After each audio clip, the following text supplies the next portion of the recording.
America, चीन और Russia का कौन सा ऐसा खेला, सिल्वर और गोल्ड का तेल निकल गया। अब इसका चैप्टर भाई, इस वक्त गोल्ड और सिल्वर की फिर से बहुत ज्यादा चर्चा है, क्योंकि सोना और चांदी जिस तेजी से ऊपर गया था, ऐसा लग रहा था कि अब तो भैया ये तो आठवां आसमान फाड़ के ऊपर चला जाएगा, उससे कहीं डबल तेजी से नीचे आने लगा है।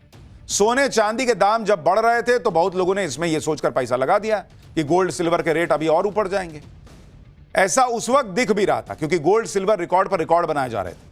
लेकिन एकदम से खेल ऐसा पलटता दिख रहा है कि अपने ऑल टाइम हाई से सोना 24,000 रुपए गिर चुका है। ऑल टाइम हाई से चांदी 1,60,000 रुपए गिर गई है। और आप सोचिए कि यह सब 20 दिन के अंदर हुआ है। लेकिन अचानक ऐसा क्यों होने लगा कि जिस गोल्ड और सिल्वर की कीमतों में आंधी आई हुई थी, वो अब मुंह के बल ऐसा गिर रहे हैं कि लोग कह रहे हैं कि कहीं सोना 1 लाख के नीचे तो नहीं आ जाएगा। लोगों के लाखों करोड़ रुपए इसमें डूब गए हैं। यह सब क्यों हो रहा है, इसकी डिटेल आपको बताऊंगा।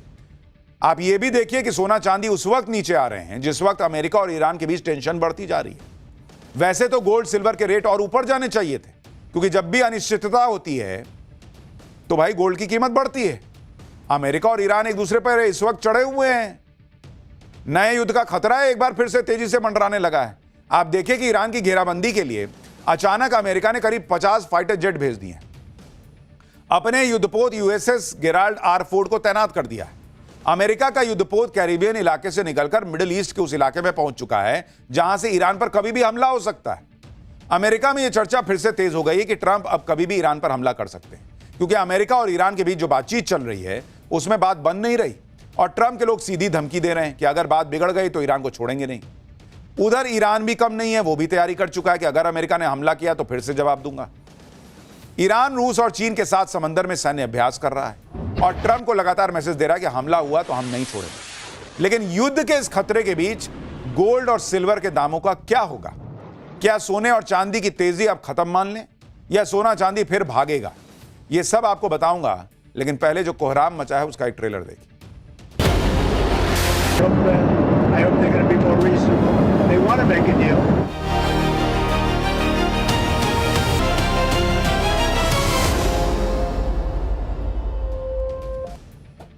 सबसे पहले बात गोल्ड के गिरने की और चांदी के क्रैश होने की। अभी तक तो सोना चांदी ने गदर काट रखा था, लेकिन अब फिर से लोग भयंकर कंफ्यूजन में जी रहे हैं कि सोना चांदी खरीदना है या भाई बेच के निकल जाना है।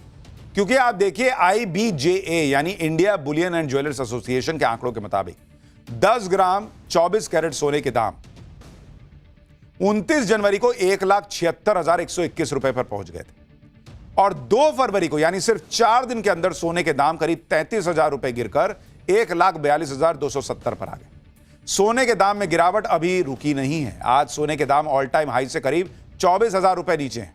आज सोने की कीमत 1,51,963 रुपए। अगर सोना और चांदी दोनों की बात करें तो सोने की कीमत 20 दिनों में करीब 14% गिर चुकी है, और चांदी की कीमत इन 20 दिनों में 38% गिर चुकी है। आप देखिए कि इन सभी वजहों से जिस तरह सोना गिरा और चांदी क्रैश हुआ, उसने कैसे लाखों करोड़ रुपए लोगों के डुबा दिए। आप देखिए किस तरह से लोगों का नुकसान हो रहा है, और इसलिए लोग उहापोह में भाई कि क्या करना है, खरीदना है, बेच के निकल जाना है। 17 फरवरी अगर आप देखेंगे मार्केट से साफ हुआ कितना पैसा भाई सोना चांदी गिरने से? 116 लाख करोड़ रुपया सोना चांदी गिरने से, उसके रेट गिरने से। और अगर आप देखिएगा 31 जनवरी से 2 फरवरी 2 फेब, इस दौरान देखिएगा तो 900 लाख करोड़ रुपए बॉस, 900 लाख करोड़ रुपया लोगों का डूब चुका है। एक दिन में नुकसान वो 450 लाख करोड़ रुपए, इन 3 दिनों में सबसे ज्यादा। और गोल्ड जिस तरह से गिर रहा है उसे देखते हुए अब सवाल उठने लगे हैं कि क्या सोने के दाम 90,000 तक गिरकर आ जाएगा? ऐसा क्या हो रहा है कि गोल्ड सिल्वर जो ऑल टाइम हाई पर था उसने इतने नीचे गिरने की ठान ली है? इसके बारे में आपको बताऊंगा। सोने चांदी की चमक फीकी पड़ने के पीछे 3 बड़ी वजहें बताई जा रही है। पहली, रूस और अमेरिका के बीच डॉलर वाली डील की खबर। दूसरी, चीन में नए साल का जश्न। और तीसरी, ईरान और अमेरिका के बीच बातचीत। अब ये तीनों क्यों ये वजह बन रही हैं गोल्ड और सिल्वर के रेट के गिरने की, उसको डिटेल में समझिए। सोने चांदी की कीमतों में जिस खबर का सबसे ज्यादा असर पड़ा है वो है अमेरिका और रूस के बीच डॉलर को लेकर होने वाली संभावित डील। मीडिया रिपोर्ट्स के मुताबिक रूस के राष्ट्रपति पुतिन अमेरिका के राष्ट्रपति ट्रंप के साथ आर्थिक साझेदारी बढ़ाने पर विचार कर रहे हैं, जिसके लिए रूस अमेरिकी डॉलर में कारोबार के लिए तैयार हो सकता है। अगर ऐसा होता है तो यह पुतिन का उस फैसले का से यू टर्न होगा जिसमें उन्होंने ग्लोबल ट्रेड में डी डॉलराइजेशन को बढ़ावा देने की हामी भरी। साल 2022 के बाद यूक्रेन के साथ युद्ध और अमेरिका की तरफ से लगाए जा रहे प्रतिबंधों के बीच पुतिन डी डॉलराइजेशन की वकालत करते रहे। अगर पुतिन ट्रंप के बीच डॉलर को लेकर यह डील हो गई तो डॉलर और मजबूत हो जाएगा, और डॉलर मजबूत हुआ तो सोना चांदी को कमजोरी झेलनी पड़ेगी। सोना चांदी के दाम और गिर सकते हैं। आप देखिए कि 12 फरवरी को इस डील की खबर आते ही इंटरनेशनल मार्केट में सोने की कीमत करीब 3% गिर गई थी, जबकि भारत में भी सोने के दाम एक ही दिन में 3,000 रुपए गिर गए थे। अभी सिर्फ डील की संभावना पर इतनी गिरावट हो गई है। डील हो गई तो सोचिए क्या होगा। लेकिन सोने और चांदी की कीमतों में लगातार आ रही गिरावट के लिए चीन को भी जिम्मेदार माना जा रहा है। दरअसल इन दिनों चीन के लोग चाइनीज न्यू ईयर का जश्न मनाने में डूबे हैं। चीनी नववर्ष 17 फरवरी से शुरू हुआ है। इस दौरान चीन के शेयर मार्केट ही नहीं, एशिया में मलेशिया, सिंगापुर, दक्षिण कोरिया और ताइवान भी शेयर बाजार करीब एक हफ्ते तक बंद रहता है। यहां का शेयर मार्केट बंद होने से ग्लोबल मार्केट में कई बड़े प्लेयर गायब रहते हैं। इससे सोने और चांदी जैसे मेटल्स की डिमांड घट जाती है। आप देखिए कि 17 फरवरी को ही सोने और चांदी के दाम करीब 2% तक गिर गए।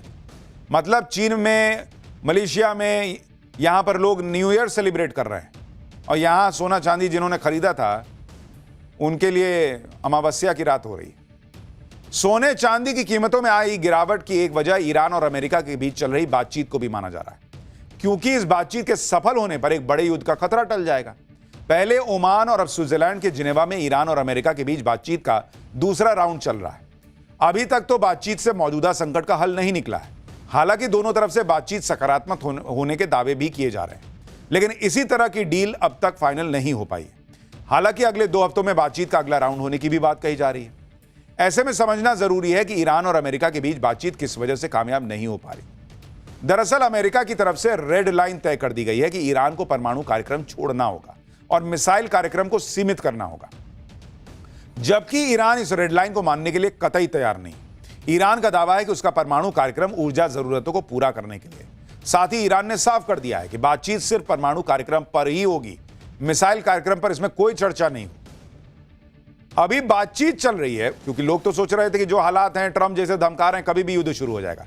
तो चूंकि इतना लंबा मामला खिंच गया और युद्ध शुरू नहीं हुआ, तो मार्केट सेंटीमेंट ये बना कि कहीं ऐसा तो नहीं मामला सेट हो जाएगा दोनों के बीच। ले सोना चांदी गिर गया और धप से पूरी दुनिया ये उम्मीद लगाए बैठी है कि अमेरिका और ईरान के बीच बातचीत सफल होगी तो दुनिया भर में मची उथल पुथल पर कुछ हद तक लगाम लगेगी। लेकिन ट्रंप जिस तरह बयानबाजी करते हैं, एक्शन लेते हैं, उसे देखते हुए दुनिया को ईरान और अमेरिका के बीच चल रही बातचीत से बहुत ज्यादा उम्मीद भी पूरी तरह से नहीं है। हालांकि ट्रंप लगातार दावा कर रहे हैं कि ईरान और अमेरिका के बीच डील हो जाएगी, लेकिन आप देखिए कि एक तरफ स्विट्जरलैंड के जिनेवा में ईरान और अमेरिका के बीच बातचीत हो रही है, दूसरी तरफ अमेरिका खाड़ी देशों में लगातार अपनी सैन्य तैनाती बढ़ाता चला जा रहा है। अमेरिका ने पिछले 24 घंटों में 50 से ज्यादा फाइटर जेट्स मिडिल ईस्ट की तरफ भेज दी। इनमें F-35 है, F-22 है, F-16 जैसे आधुनिक फाइटर जेट शामिल हैं। इन फाइटर जेट्स के साथ अमेरिका ने कई एरियल रिफ्यूलिंग प्लेन भी खाड़ी देश में भेज दी। अमेरिकी नेवी का USS Gerald R. Ford aircraft carrier भी मिडिल ईस्ट के लिए निकल चुका है, जिसे दुनिया का सबसे बड़ा वॉरशिप माना जाता है। यह वॉरशिप पूरी तरह लोड होने पर करीब 1 लाख टन डिस्प्लेसमेंट करता है, जो करीब 15,000 हाथियों के वजन के बराबर है। डिस्प्लेसमेंट का मतलब है पानी के उस वजन से है जिसे जहाज पूरी तरह लोड होने पर अपने नीचे से हटाता है। USS Gerald R. फोर्ड एक स्ट्राइक ग्रुप है जो अपने साथ 3 गाइडेड मिसाइल डिस्ट्रॉयर के साथ निकला है। यानी उधर बातचीत चल रही है और इधर तैयारी ऐसी चल रही है कि लोग समझ ही नहीं पा रहे हैं कि भाई लड़ोगे कि चुप बैठोगे, एक बार बता दो सोना खरीदेंगे नहीं खरीदेंगे। इससे पहले अमेरिका का समंदर में तैरता किला माना जाने वाला USS अब्राहम लिंकन पहले ही ईरान के पास पहुंचा बैठा है। अपने इन्हीं वॉरशिप्स, फाइटर जेट्स और मजबूत सेना के दम पर ट्रंप लगातार ईरान पर दबाव बनाने में जुटे हैं। कह रहे हैं कि ईरान पिछली बार जैसी गलती नहीं करेगा और अमेरिका के साथ डील कर लेगा। एक बार ट्रंप को सुनिए, फिर आपको ट्रंप की इन प्रेशर टैक्टिक्स पर ईरान के सुप्रीम लीडर ने किस तरह पलटवार किया है वो भी बताता हूं। I would say the bad negotiations because we could have had a deal instead of sending the B-2s in to knock out their nuclear potential. We had to send the B-2s. I I hope they're going to be more reasonable. They want to make a deal. Iran के साथ बातचीत के बीच Trump की तरफ से लगातार धमकियां दी जा रही हैं। तो ऐसे में ईरान के सुप्रीम लीडर खामनेई भी पहली बार खुलकर हुंकार भरते दिखे। ट्रंप के हमले का खामनेई ने जिस अंदाज में जवाब दिया, उसके बाद अमेरिका और ईरान के बीच चल रही बातचीत खटाई में पड़ने की अटकलें तेज होने लगी। खामनेई ने पहली बार अमेरिका, उसकी पावरफुल आर्मी और ईरान की घेराबंदी के लिए भेजे गए अमेरिकी वॉरशिप्स को निशाने पर लिया और 30 मिनट के अंदर ट्रंप की तीन बड़ी चेतावनी देते हुए कहा कि ट्रंप कहते रहते हैं कि उन्होंने ईरान की तरफ एक एयरक्राफ्ट कैरियर भेजा है। भले ही एक एयरक्राफ्ट कैरियर निश्चित तौर पर एक खतरनाक हथियार है, लेकिन एयरक्राफ्ट कैरियर से भी ज्यादा खतरनाक वो हथियार है जो इस वॉरशिप को समंदर की गहराई में भेज सकता है। मतलब खामनेई कह रहे हैं कि भाई तुम्हारा क्या है, उसको ऐसा फोड़ूंगा कि जाके समंदर में गिरा मिलेगा अंदर। आगे खामनेई ने कहा कि अमेरिकी राष्ट्रपति कहते रहते हैं कि उनके पास दुनिया की सबसे मजबूत मिलिट्री फोर्स है, लेकिन दुनिया की सबसे मजबूत मिलिट्री फोर्स पर भी कभी कभी इतना जोरदार हमला हो सकता है कि वो उठ ही ना सके। यही नहीं, खामनेई ने आगे कहा कि ट्रंप मान चुके हैं कि 47 सालों से अमेरिका ईरान के इस्लामिक गणराज्य को खत्म नहीं कर पाया। यह एक सच्चा और अच्छा कबूलनामा है। ट्रंप भी ईरान को नहीं झुका पाएंगे। यानी खामनेई ने भी ट्रंप को और पिन मार दिया कि हमको धमकाओ मत, ये सब तस्वीरें दिखा के। अमेरिका के साथ जारी इस तनातनी के बीच ईरान ने एक बार फिर शक्ति प्रदर्शन किया। ईरान की सेना ने हॉर्मुज स्ट्रेट में मिलिट्री ड्रिल की, जिससे समंदर में खड़े वॉरशिप्स को मिसाइलों से सटीक निशाना साधकर ध्वस्त करने की तकनीक का प्रदर्शन किया। मतलब अमेरिका वॉरशिप खड़ी कर रहा है, ये वॉरशिप को फोड़ते हुए अपनी तस्वीरें दिखा रहा है। इस मिलिट्री ड्रिल के जरिए एक तरफ ईरान ने अमेरिका को दिखा दिया कि युद्ध छिड़ा, तो उसके निशाने पर ईरान को घेरने के लिए पहुंचे अमेरिकी वॉरशिप्स। साथ ही उसने मिलिट्री ड्रिल के दौरान हॉर्मुज स्ट्रेट को बंद करके पूरी दुनिया को भी मैसेज दे दिया ईरान पर हमला होने से दुनिया किस तरह से प्रभावित हो सकती है, क्योंकि ईरान पहले भी साफ कर चुका है कि हमला हुआ तो वो हॉर्मुज स्ट्रेट को बंद कर देगा। और ये पहला मौका है कि जब अमेरिका की सैन्य कार्रवाई की धमकी के बीच ईरान ने इस हॉर्मुज स्ट्रेट को बंद करके भी दिखा दिया। ईरान के शक्ति प्रदर्शन में अब रूस और चीन भी उसके साथ आ गए।